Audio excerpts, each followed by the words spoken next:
Pada video sebelumnya, kalian telah belajar struktur dan fungsi jaringan meristem dan jaringan dewasa. Nah, kali ini kalian akan belajar tentang struktur dan fungsi jaringan pada akar, struktur dan fungsi jaringan pada batang, serta struktur dan fungsi jaringan pada daun. Untuk lebih jelasnya, simak video ini sampai tuntas.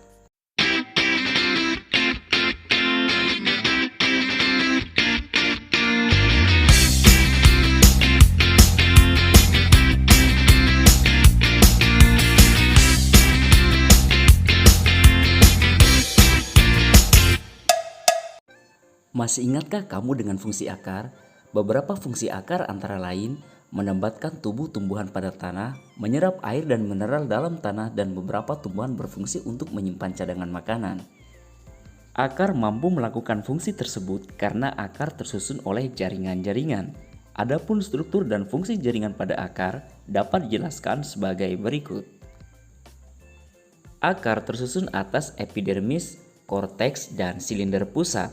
Epidermis merupakan bagian terluar akar. Sel-sel epidermis memiliki dinding yang tipis, sehingga air dan mineral mudah masuk ke dalam sel-sel epidermis yang kemudian diteruskan ke dalam korteks dan silinder pusat. Pada bagian tertentu, sel-sel epidermis juga mengalami modifikasi menjadi rambut akar yang berfungsi untuk memperluas bidang penyerapan air dan mineral. Bagian yang lebih dalam dari epidermis yaitu korteks. Korteks ini tersusun atas jaringan parenkim yang dinding selnya tipis dan tersusun renggang. Korteks ini berfungsi untuk tempat penyimpanan cadangan makanan bagi tumbuhan. Lapisan terdalam dari korteks disebut endodermis. Lapisan endodermis tersusun atas satu lapis sel yang membatasi korteks dengan silinder pusat. Pada endodermis terdapat bentukan seperti pita yang disebut pita Kaspari. Pita Kaspari berfungsi untuk mengatur jalannya mineral yang diserap oleh akar menuju ke silinder pusat. Di sebelah dalam endodermis terdapat daerah silinder pusat atau stele. Silinder pusat tersusun atas jaringan pengangkut dan jaringan pendukung lainnya seperti perisikel dan parenkim empulur. Sel-sel perisikel berfungsi untuk membentuk cabang akar. Berkas pengangkut pada silinder pusat terdiri atas silem yang berfungsi mengangkut air dan mineral dari tanah menuju batang hingga ke daun, dan flum yang berfungsi mengangkut makanan hasil fotosintesis dari daun ke seluruh tubuh tumbuhan. Selanjutnya, struktur dan fungsi jaringan pada batang. Masih ingatkah kamu fungsi batang? Beberapa fungsi batang antara lain menyokong bagian-bagian tumbuhan yang berada di atas tanah sebagai jalan pengangkutan air dan mineral dari akar menuju daun dan jalan pengangkutan makan dari daun ke seluruh tubuh tumbuhan, serta pada beberapa tumbuhan batang juga berfungsi sebagai tempat menyimpan cadangan makanan.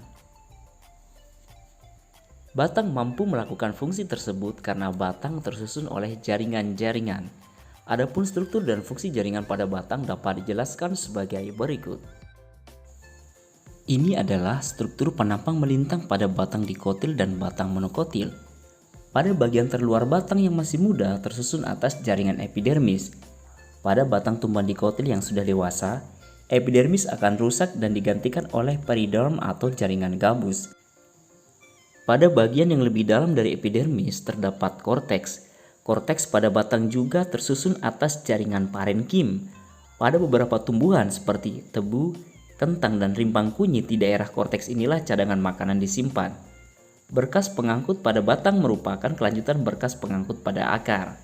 Melalui berkas pengangkut ini, air dan mineral yang diserap akar diteruskan oleh berkas pengangkut pada batang untuk menuju ke daun. Pada batang dikotil, berkas pengangkut tersusun dalam lingkaran. Sedangkan pada batang monokotil, berkas pengangkut tersebar. Antara silem dan flum pada berkas pengangkut tumbuhan dikotil, terdapat kambium vaskuler yang aktif membelah. Selanjutnya, struktur dan fungsi jaringan pada daun.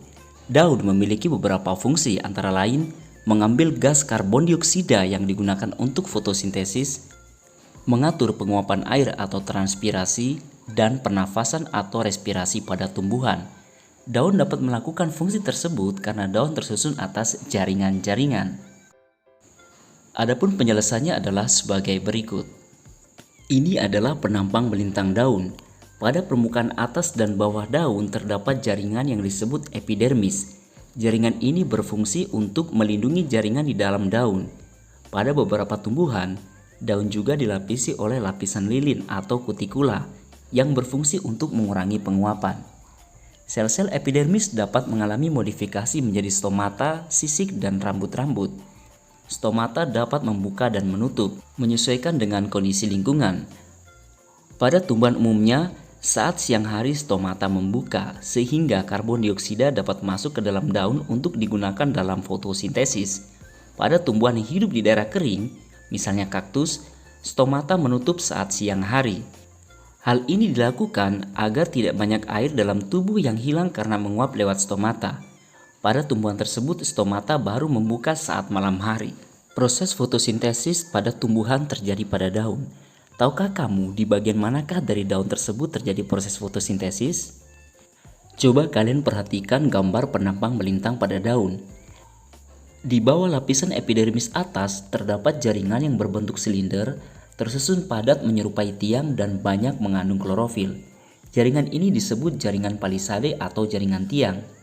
Di bawah jaringan palisade terdapat jaringan bunga karang, tersusun dari sel-sel yang bentuknya tidak teratur, tersusun longgar dan juga banyak mengandung klorofil. Kedua jaringan ini merupakan jaringan mesofil. Jaringan mesofil ini sebenarnya merupakan jaringan parenkim yang mengandung klorofil.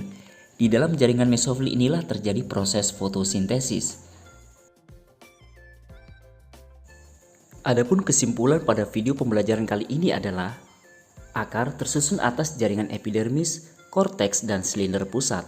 Jaringan epidermis mengalami modifikasi menjadi rambut akar yang berfungsi untuk memperluas bidang penyerapan air dan mineral. Korteks ini berfungsi untuk tempat penyimpanan cadangan makanan. Sedangkan silinder pusat tersusun atas silem dan flum. Jaringan silem yang berfungsi mengangkut air dan mineral dari tanah menuju batang hingga ke daun. Sedangkan jaringan flum berfungsi mengangkut makanan hasil fotosintesis dari daun ke seluruh tubuh tumbuhan.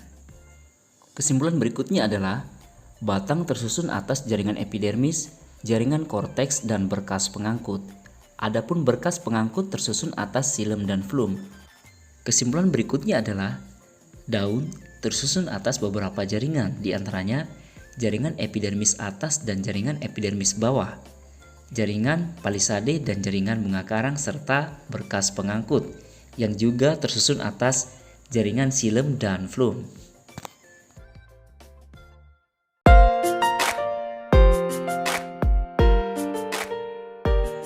Demikian video pembelajaran kali ini, semoga bermanfaat. Sekian dan wassalamualaikum warahmatullahi wabarakatuh.